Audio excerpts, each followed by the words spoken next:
सर्वार्थानामुपक्रमे यं नत्वा कृतकृत्यासु स्तन्नमामि गजाननं नारायणं नमस्कृत्य नरं चैव नरोत्तमं देवीं सरस्वतीं व्यासं ततो जयमुदीरयेत्। भगवान श्री नारायण को नमस्कार करके वेद विद्या और वाणी की अधिष्ठात्री मां सरस्वती के चरणों में नमस्कार करके अपने अपने गुरुदेव के चरणों में नमस्कार करके श्रावण मास के शुक्ल पक्ष की एकादशी का महात्म्य प्रारंभ कर रहे हैं। यह महात्म्य युधिष्ठिर ने भगवान कृष्ण से पूछा था और जो भगवान कृष्ण ने जो बताया युधिष्ठिर को वही हम आपको बता रहे हैं। कृपया इस कथा को ध्यान पूर्वक सुनिए। युधिष्ठिर महाराज ने पूछा, हे मधुसूदन, हे भगवान कृष्ण, श्रावण मास के शुक्ल पक्ष में किस नाम की एकादशी होती है? कौन सा नाम होता है एकादशी का? कृपा करके मेरे सामने उनका वर्णन कीजिए। श्री भगवान उवाच। भगवान बोले, राजन, प्राचीन काल की बात है कि द्वापर युग का अंत हो रहा था। उसी टाइम बताया एक महिष्मती नाम की राजा की नगरी थी। उस नगरी के अंदर महीजीत नाम का राजा वो राज्य पालन करते थे, किंतु उनके कोई पुत्र नहीं था, राजा के कोई संतान नहीं था, इसलिए वह राज्य में उन्हें सुखदायक नहीं लगता था। राजा सदैव दुखी रहता था कि घर में संतान नहीं है। अब अपनी अवस्था अधिक देख करके राजा मन में सोच रहा है कि अब अवस्था भी जा रही है, उम्र भी बढ़ रही है, तो चिंता हुई। उन्होंने प्रजा वर्ग में बैठ करके अपनी प्रजा को इकट्ठा किया और राजा ने कहा, मैंने जीवन में कभी कोई अपराध नहीं किया, न कोई राजा होकर के न किसी को अन्याय से किसी का धन हरण किया, न किसी को कोई कष्ट दिया, न किसी को मैंने कोई दुख दिया। इस प्रकार राजा कह रहा है, मैंने अन्याय कोई जानबूझकर तो जीवन में ऐसा कर्म नहीं किया और न मेरे खजाने में कोई अन्याय से लाया हुआ धन है। मैं तो प्रजा का पुत्रवत पालन किया, धर्म में जैसा धर्म शास्त्रों के अंदर बताया हुआ है इस प्रकार मैंने जीवन में सबका पालन किया था। लेकिन ये कौन सा दोष होने के कारण मेरे बताया है संतान की घर में प्राप्ति नहीं हो रही है और पुत्र नहीं हो रहा है, इसके लिए राजा कह रहा मैं दुखी हूँ। मेरी प्रजा और राजा में कोई दुख होता तो प्रजा भी दुखी होती है, राजा सुखी रहते हैं तो प्रजा भी सुखी रहते हैं।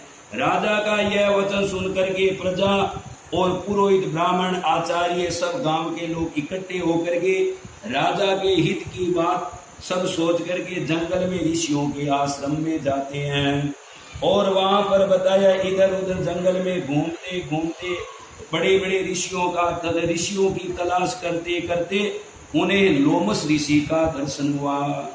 लोमस ऋषि धर्म के तत्व संपूर्ण शास्त्रों के विशिष्ट विद्वान है और लोमस ऋषि की दीर्घ आयु है और वह महात्मा उनके शरीर लोम से भरा हुआ है।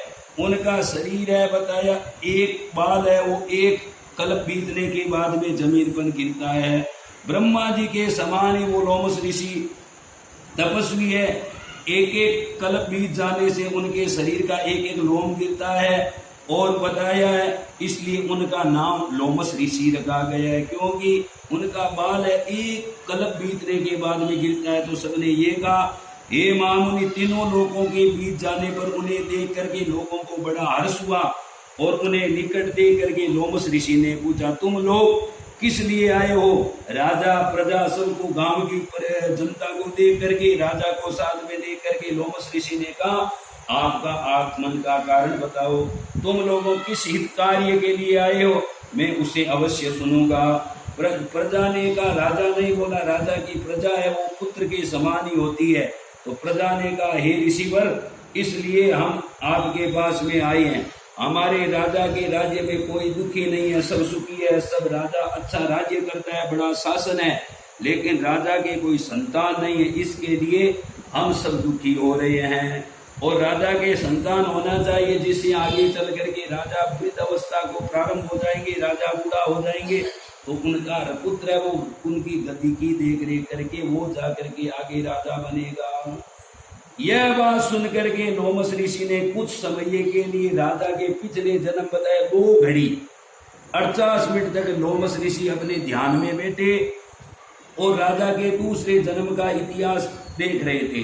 कुछ समय 2 घड़ी बीतने के बाद में देखा तो राजा पिछले जन्म में एक वेश्य का पुत्र था और व्यापार करता था। एक गांव में सामान रखता था, एक गांव में बेचता, कहीं मेला होता, कहीं भगवान का बताया कोई मंदिर होता, कुआ होता, बावड़ी होता, बड़े बड़े मेलों में जाकर के वहां पर जाकर के अपना व्यापार करते थे। एक दिन के बात है कि जेठ का समय था, ज्येष्ठ मास में।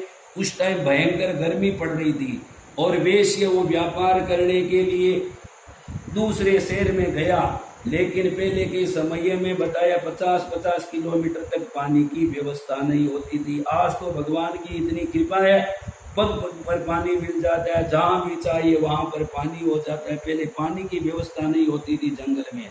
तो राजा क्या है, तुम्हारा पिछले जन्म में राजा एक गाय बच्चा देख करके पानी पीने के लिए गाय वहां पर गई, उसी टाइम तुम्हारा राजा आ गया। ये राजा पिछले जन्म में उस गाय को हटा करके उसने जल ग्रहण कर लिया, उसी के कारण उनको इस जन्म में पुत्रहीन होना पड़ा।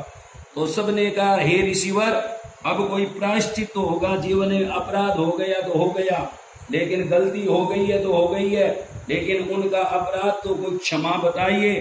तो ऋषिवर ने बताया, लोमस ऋषि ने कहा जब श्रावण का महीना आता है उस टाइम पुत्रदा एकादशी आती है, जिसके संतान नहीं होती है उनको इस व्रत को करना चाहिए, जिससे भगवान की कृपा से पुत्र की प्राप्ति हो जाती है। यह बात सुनते लोमस ऋषि की सब प्रजा ऋषि को प्रणाम करके अपने घर में आ गए। जब श्रावण का महीना आया उसी टाइम राजा और प्रजा सब मिलकर के इकट्ठे हुए। 10वीं के दिन एक समय भोजन किया और बताए एकादशी के दिन प्रातः काल ब्रह्म मुहूर्त में उठ करके सबने अपना नित्य कर्म इत्यादि करने के बाद में सब भगवान के मंदिर में जाकर के भगवान की तुलसी अर्चन करने लगे। भगवान नारायण की पत्रम पुष्पम फलम तोयम यो मे भक्त्या प्रयच्छति। भगवान को पत्र से, पुष्प से, फल से, भगवान को नैवेद्य से भगवान की पूजा की और रात्रि के समय में बताया सबने मिलकर के जागरण किया। इस अनुष्ठान से भगवान नारायण प्रसन्न हो गए और राजा की रानी थी वो गर्भ धारण कर लिया। और बताया 9 मास पूर्ण होने के बाद में 10वें महीने में राजा के घर में सुंदर पुत्र का जन्म हुआ। राजा बहुत प्रसन्न हो गया, मन में सोचने लगा कि एकादशी के अंदर कितनी बलवान होती, कितनी ताकत है। जो भी काम नहीं बनता है वो एकादशी का व्रत, भगवान की भक्ति, भगवान का पूजन और रात्रि के समय में जागरण से प्राप्त हो जाता है। राजा का पुत्र बड़ा हो गया। राजा अपने पुत्र को राज्य का भार सौंप करके राजा मन में सोचा अब वृद्ध अवस्था में मेरे को भगवान की प्राप्ति करनी है। वृद्ध अवस्था में हाय हाय नहीं करना चाहिए, हरि हरि करना चाहिए, जिससे जीव का कल्याण हो जाएगा। तो राजा ऐसा कह करके राजा अपने पुत्र को राजभार सौंप करके राजा जंगल में गए और वहां पर जाकर के भगवान की आराधना करने लगे, एकादशी का व्रत करने लगे, रात्रि को जागरण करने लगे, भगवान का स्मरण करने लगे। 24 घंटा तक भगवान को अपना रूप भगवान को ही मानने लगा कि संसार में जितना कार्य था राजा मन में सोचा पूर्ण करके अब मेरे को जो कार्य भगवान की प्राप्ति के लिए मैं आया हूँ वही कार्य मेरे को करना है। राजा वहां पर जंगल में भगवान की आराधना में लग गए। उनके बाद में भगवान कृष्ण युधिष्ठिर को बता रहे, युधिष्ठिर महाराज, इस महात्म्य को जो मनुष्य सुन करके सुनता है, दूसरों को सुनाता है, वह मनुष्य सब पापों से मुक्त हो जाता है।